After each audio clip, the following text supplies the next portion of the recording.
আসসালামু আলাইকুম ওয়া রাহমাতুল্লাহি ওয়া বারাকাতুহু। আশা করি সকলেই ভালো আছেন। বন্ধুরা, আজকে যে কাজটি নিয়ে আমি আপনাদের সামনে হাজির হলাম সেটা হচ্ছে Oppo A3s একটি ফোন। দেখতে পাচ্ছেন সবকিছু আমার কাছে খণ্ড খণ্ড খোলা রয়েছে। এটা তার মাদারবোর্ড, এটা ডিসপ্লে, এটা তার পূর্বের ডিসপ্লে ছিল, ঠিক আছে। তো এই ফোনটার লাইট প্রবলেম। আমি ফোনটাকে সর্বপ্রথম ওপেন করব।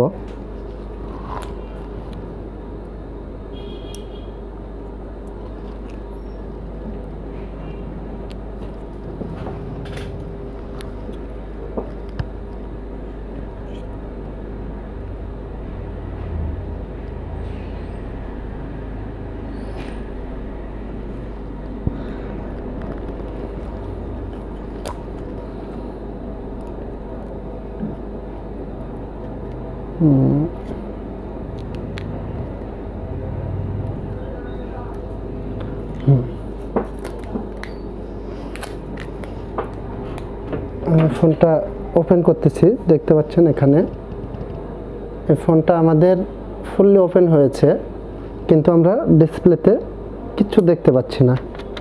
ডিসপ্লেতে Oppo লেখা আছে, এভাবে এটা দেখানো সম্ভব না, তবে আমি দেখিয়ে দিচ্ছি। ক্যামেরাটা এদিকে নাও।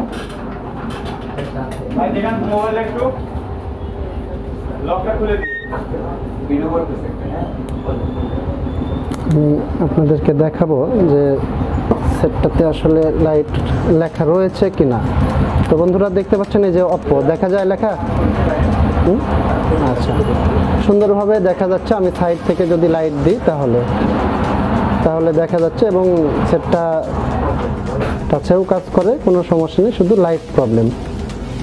তো বাহির থেকে লাইট দিয়ে আমরা দেখে নিলাম যে আমাদের সেটটা ওপেন রয়েছে। এবার এটির সমাধান আমি কিভাবে আনলাম আর কিভাবে করব, বা আপনারা কিভাবে করবেন, এটা নিয়ে কিছু কথা হবে। তো এই সেটটার লাইটের কাজ করতে গিয়ে অনেকটাই পেরেশানির মধ্যে পড়তে হয়েছে আমাকে। যদিও বলা ঠিক না, তারপরেও বলতে হয় যে আমার আগেও ফার্স্ট টাইম আমার কাছে সেটটা আসে, তো আমার হাতে পর্যাপ্ত পরিমাণ সময় ছিল না, একটা অনুষ্ঠানে যেতে হতো, যার কারণে সেটটা আমি ব্যাক দিই। কাস্টমারের বেশি প্রয়োজন ছিল কাজ করার, সেটটা এমার্জেন্সি ছিল। উনি আমাদের নাটোরে নিয়ে যায়, সেখানে হয় না। এরপর সেটটা আমাকে ব্যাক পাঠায়। এরপর আমি একদিন সেটটাকে রেখে কাজ করি। এই কাজের মধ্যে আমাকে অনেক পরিশ্রম করতে হয়েছে এটা রিপেয়ার করার জন্য। তো আমি দেখাবো আপনাদেরকে। আমি এখানে কিছুই দেখাবো না ভিডিওতে, শুধু বোঝাবো। তার আগে আমরা সরাসরি চলে যাই কম্পিউটার স্ক্রিনে। আমরা কম্পিউটার স্ক্রিনে গিয়ে আমাদেরকে এই কাজে যেই টুলসটা সহযোগিতা করবে সেটা হচ্ছে একটা ডায়াগ্রাম আছে। এই ডায়াগ্রাম থেকে আমরা সিলেক্ট করে নিয়ে আমরা ফাইন্ড আউট করার চেষ্টা করব। আর ডায়াগ্রামটা আমরা কেন ব্যবহার করব সেটাও এখন বোঝা যাবে সুন্দরভাবে।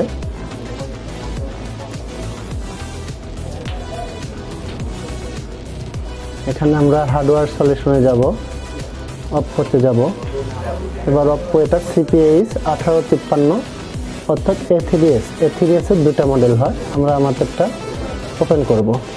ওপেন করার পর আমরা যেটি করব, এটাকে একটু জুম করব। এটাকে জুম করতে হবে আমাদেরকে। জুম করার পরে আমরা দেখে নিব যে কি অবস্থায় আছে। তো দেখতে পাচ্ছেন যে আমাদের ডিসপ্লে কাজ করার জন্য এখানে আইসি থেকে কমান্ড যাচ্ছে, এই তার বেয়ে ঢুকতেছে, এইখানে মনিটরে আছে তো, তাই না। এরপর আমরা দেখতে পাচ্ছি যে এটা আমাদের লাইট আইসি, এটা কয়েল, এখানে রয়েছে আপনার ডায়োড, এখানে রেজিস্ট্যান্স, এখানে ক্যাপাসিটর, সব কিছুই রয়েছে। অর্থাৎ এই লাইনটা আমাদেরকে পুঙ্খানুপুঙ্খা চেক করতে হবে। আচ্ছা, আমরা ডিসপ্লেতে কয়টা লাইন পাচ্ছি? ডিসপ্লেতে আমরা লাইন পাচ্ছি একটা, দুইটা, তিনটা, যদিও চারটা বলা যায়, কিন্তু এখানে আমরা যদি সুন্দরভাবে ফলো করি আমরা দেখতে পাচ্ছি যে একটা লাইনকে অ্যাড করা হয়েছে, তার মানে ওটাকে একটা লাইনও বলা যায়, দুটা। তো আমরা তিনটা লাইন ধরে নিই, 1 2 3। এখন আমাদের যেটি দেখতে হবে সেটি হচ্ছে এই টোটাল পিনগুলোতে আমাদের মান রয়েছে কিনা। সেক্ষেত্রে আমাদেরকে আরও হাই জুম করতে হবে, আরও হাই জুম করে এখানে চেক করতে হবে যে আমাদের এটা কলম দেওয়ার খাতা দাও, কোন কোন পিনে কয় নাম্বার পিনে আমাদের লাইনটা পাওয়া প্রয়োজন। সেক্ষেত্রে আমরা যেটি করব সেটি আমরা যদি ডান সাইডে ধরি 1 নাম্বার পিন, আমরা খাতায় লিখে নিলাম এটা আমাদের 1 নাম্বার, 2 নাম্বার, তাহলে 2 নাম্বার আমাদের একটা রিডিং আসা প্রয়োজন। 3 নাম্বার ফলস, 3 ফলস, 4 5, এই দুটাতে আমাদের রিডিং প্রয়োজন। আচ্ছা, এবার এদিক থেকে আসি 1 2 3 4 5 6 7 8, 8 নাম্বার, 8 নাম্বার, এই চারটা পিনে আমাদের রিডিংটা প্রয়োজন আছে। আমরা যেই রকমই হোক মান পাবো যদি আমাদের এই এরিয়া, পিছনের এরিয়া, অর্থাৎ এই এরিয়াটা যদি আমাদের সম্পূর্ণ ঠিকঠাক থাকে, এখান থেকে শুরু করে এখান পর্যন্ত এই টোটাল এরিয়া যদি আমাদের ঠিক থাকে, সেক্ষেত্রে আমরা এইখানে এসে চারটা লাইনে মান পাবো। এবার আমরা খাতাটা সাইডে রাখবো এবং সরাসরি চলে যাব মাইক্রোস্কোপের মনিটরে। মোডটা চেঞ্জ করে নিলাম। এবার আমার সামনে বোর্ড, এখানে দেখতে পাচ্ছেন মাল্টিমিটার, এখান থেকে ধরবেন, এই পাশে যাবে, সাইড চেঞ্জ করো।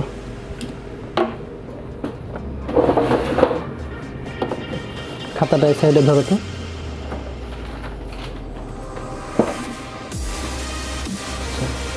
এবার আমরা এটাকে একটু জুম করে নেব আমাদের প্রয়োজন মতো। একবার ক্লিয়ার করলাম, বাস। একটা প্রোব আমরা বডিতে রাখলাম, রেড প্রোব। এবার আমার এখানে 8 নাম্বার পিন প্রয়োজন ছিল, তাহলে আমি গুনি 1 2 3 4 5 6 7 8, এটা আমাদের 8 নাম্বার পিন। আমরা দেখতে পাচ্ছি যে এখানে আমরা রিডিংটা পেয়েছি। আমরা প্রোবটা এখানে রেখে এখানে একবার গুনে নিই যে ঠিক আছে কিনা। 1 2 3 4 5 6 7 8, এটা 8 নাম্বার পিন। 8 নাম্বার পিনেই আমার মিটারের প্রোব ছিল, তার মানে এটা ঠিক আছে। এবার আমরা এই সাইড থেকে 1 নাম্বার আমাদের প্রয়োজন ছিল না, 2 নাম্বার, তাই না? হ্যাঁ, 2 নাম্বারে আমাদের মান প্রয়োজন ছিল। আমরা এবার দেখব যে 2 নাম্বারে আমাদেরকে মান দেয় কিনা। 2 নাম্বার পিন,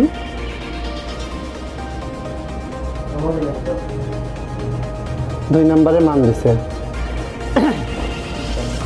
আচ্ছা, এরপর 3 নাম্বারটা ফলস, 4 নাম্বারে মান আসবে। আচ্ছা, 1 2 3 নাম্বার ফলস, 4 নাম্বারে মান প্রয়োজন। 4 5 আমাদের রিডিং প্রয়োজন। এখানে আমরা 4 ও 5 নাম্বার পিনে মান পাচ্ছি না। তো 4 আর 5 নাম্বার পিনে যেহেতু মান পাচ্ছি না, সেহেতু আমরা এবার ডিসপ্লেটা চেক করে দেখব। আমরা ধরে নিই যে আমাদের ডিসপ্লেটা এভাবে লাগবে। এভাবে যদি লাগে তাহলে আমাদের ডিসপ্লের বেজের এই যে মাথাটা আছে, এই মাথা থেকে আমরা এই প্রান্ত থাকতেছে আমাদের ওই প্রান্ত। সেক্ষেত্রে আমি এখানে কি করব, এখানে করব হচ্ছে 4 নাম্বার পিন। 4 নাম্বার পিনে প্রোব ধরব, 1 2 3 4, 4 আর 5, তাই না? মান থাকার কথা। 4 নম্বরে আমরা কন্টিনিউটি মোডে নেব। আমরা কন্টিনিউটি মোডে নিয়ে 4 নম্বরে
আচ্ছা, এবার এটাকে আমার এই পজিশন, সরি আমি আরেকটু স্বচ্ছ করে নিই।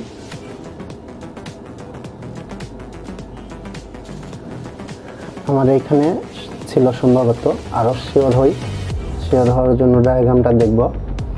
হ্যাঁ, আমরা দেখতে পাচ্ছি যে আমাদের এইখানে কিছু মান পেতে হবে, যেটাই হোক।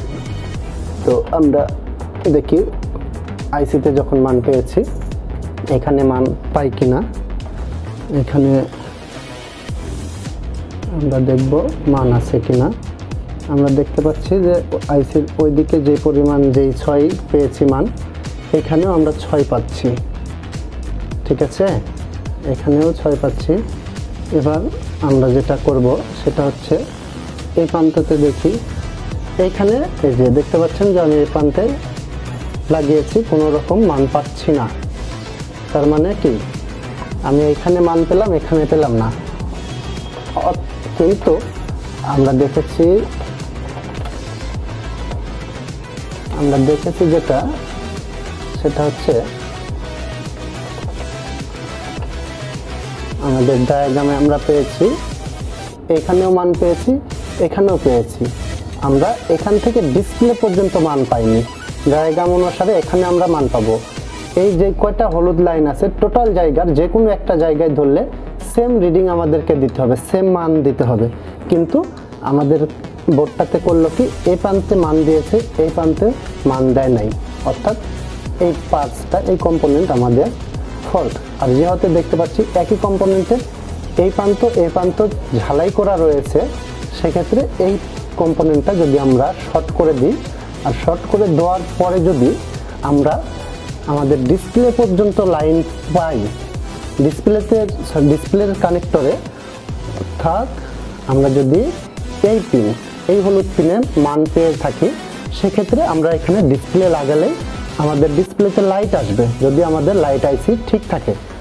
আর যেহেতু এখানে একটি মিসিং রয়েছে, সেক্ষেত্রে ডিসপ্লে টোটাল সাইডই ভালো থাকার কথা। শুধু ভালো থাকার কথা না, আমি চেক করেছি, আদার্স সব কিছু ঠিক আছে। তো আর যদি আমি এটা জাম্পার করার পরেও ডিসপ্লের এইখানে গিয়ে মান না পাই, সেক্ষেত্রে আমার করণীয় হবে সেটা হচ্ছে আমার করণীয় এইখান থেকে, এই প্রান্ত থেকে একটি জাম্পার ওয়্যার নিব। আর এই জাম্পার ওয়্যারটি আমি সরাসরি নিজে হাতে জাম্পার ওয়্যারটি বড় করে নিয়ে এই প্রান্তে লাগিয়ে দিব। যে কোনো একটা লাইনে লাগিয়ে দিলেই আমাদের ডিসপ্লেতে লাইট আসবে। তো আমি প্রথম স্টেপে আমি এই কম্পোনেন্টটা শর্ট করব, আর শর্ট করার পর আমরা ফোনটা ওপেন করে দেখব যে কি দাঁড়ায় রেজাল্ট। সেক্ষেত্রে আমার সুবিধার্থে আমি বোর্ডটাকে একটু ঘুরিয়ে নিলাম, জাম্পার ওয়্যার এখানে।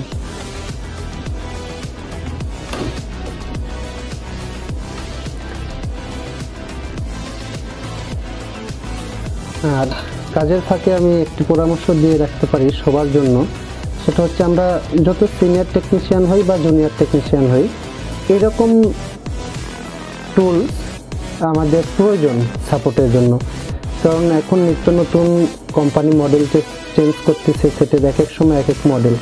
আসলে কয়টার সলিউশন কয়জনের কাছে থাকে, কিন্তু এটা আমাদেরকে কাজ অনেক ইজি করে দিয়েছে। আমরা চাইলে হয়তো খুঁজে অনেক সময় ব্যয় করে লাইনটা করতে পারতাম, কিন্তু এটা আমাদেরকে যতটা সহজ করে দিয়েছে, এতটা সহজ হয়তো হতো না, বা অনেকেই পারবে না। বা যেমন বলা যায় যে সেটটা ব্যাকও এসেছে অন্য এক টেকনিশিয়ানের কাছে, এবং আমার কাছ থেকেও ব্যাক চলে গিয়েছিল। তখন আমার হাতে পর্যাপ্ত পরিমাণ সময় ছিল না, আর আমাকে একটি প্রোগ্রামে যেতে হতো। এই কারণে আমি সেটটা ছেড়ে দিয়েছিলাম। পরবর্তীতে আবার সেটটা ব্যাক আসে ওখান থেকে, এবং আমি নিয়ে কাস্টমারের কাছ থেকে একদিন সময় চাই, এরপরে আমি কাজে বসি। আর আমার মনে হলো যে এই ভিডিওটা হয়তো সবার জানা আছে, কিন্তু অনেকেরই জানা নেই, অনেকের হেল্পফুল হবে। এই কারণে আমি ভিডিওটা করার সিদ্ধান্ত নিই। আর আপনারা খুব ভালো করেই জানেন যে আমি যে কোনো ভিডিও আপনাদের সামনে নিয়ে আসি না। আমি যখন দেখি যে খুব বেশি প্রয়োজন, তখনই আমি ভিডিওটা করি। তো আমি এবার যেটি করব সেটি হচ্ছে আমাদের 4 নাম্বার পিন ছিল, 1 2 3 4, 4 নাম্বার পিনে আমাদের কি দেয় 1 2 3 4, 4 নাম্বার পিনে কি আমরা মান পাচ্ছি, সেম মান পাচ্ছি। ওইখানে আমরা যেই 6 পেয়েছিলাম, যেহেতু লাইনের দূরত্ব বেড়েছে যার কারণে 1 ফলস হয়েছে, এই যে 6 এসে স্ট্যান্ড বাই থাকতেছে না, 5 আসতেছে। তার মানে আমরা এখানে একটি জাম্পারের মাধ্যমে সাকসেস হয়েছি, তবে বড় জাম্পার করতে হলো না। এবার আমরা যেটি করব, ক্যামেরায় দিকে ধরতে পারো, সেটা হচ্ছে আবার পুনরায় নতুন ডিসপ্লেটি মাদারবোর্ডে কানেক্ট করব এবং ব্যাটারিটাকে লাগাবো, মাদারবোর্ডটা সুন্দরভাবে ঘুরিয়ে নিব। এবার আমরা সেটটাকে অন করার চেষ্টা করব। এই যে আলহামদুলিল্লাহ আমরা দেখতে পাচ্ছি যে সুন্দরভাবে লাইট চলে এসেছে। লেখা তো আমাদের আগেই ছিল, কিন্তু এই লাইটটা ছিল না। এখন দেখার বিষয় যে আমাদের ডিসপ্লে টাচে কাজ করতেছে কিনা। যেহেতু আমাদের ডিসপ্লেও চেঞ্জ করতেছি, তবে টাচে কাজ সেটা কোনো বিষয় না, কেননা আমার টার্গেট ছিল লাইট সেকশনটা সমস্যা, লাইট সেকশনটা ক্লিয়ার করা। আমি এটা সাকসেস, লাইট সেকশনটা ক্লিয়ার হয়েছে। তো বন্ধুরা দেখতে পাচ্ছেন পরিপূর্ণভাবে লাইট আছে এবং আমরা দেখব যে টাচে কাজ করে কিনা। আর এখনকার সেটে তো এক একজন এক এক রকম অ্যাপ ইউজ করে থাকে। লাইটটা বন্ধ হয়ে গেল, কেন হলো তাও জানি না। আরেকবার দেখি, আমরা দেখতে পাচ্ছি যে চালু হয়ে আছে। টাচে আমার জানা মতে কাজ করতেছিল, আমি দেখেছিলাম, কিন্তু এখন আবার টাচে কাজ করতেছে না।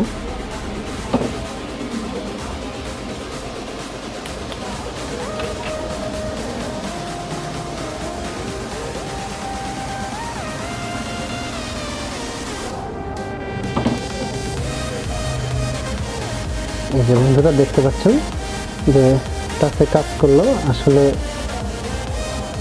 নানান রকম দেওয়া রয়েছে, অ্যাপ দেওয়া রয়েছে, যার কারণে আমি প্রপারলি কাজ করে দেখাতে পারলাম না। তবে টাচটা যে আমাদের ঠিক আছে সেটা কিন্তু আমি বোঝাইতে সক্ষম হয়েছি। আরও একবার আমি বুঝিয়ে দিই, সেটা হচ্ছে এই সেটটাকে আমি অফ করার সিদ্ধান্ত নিব।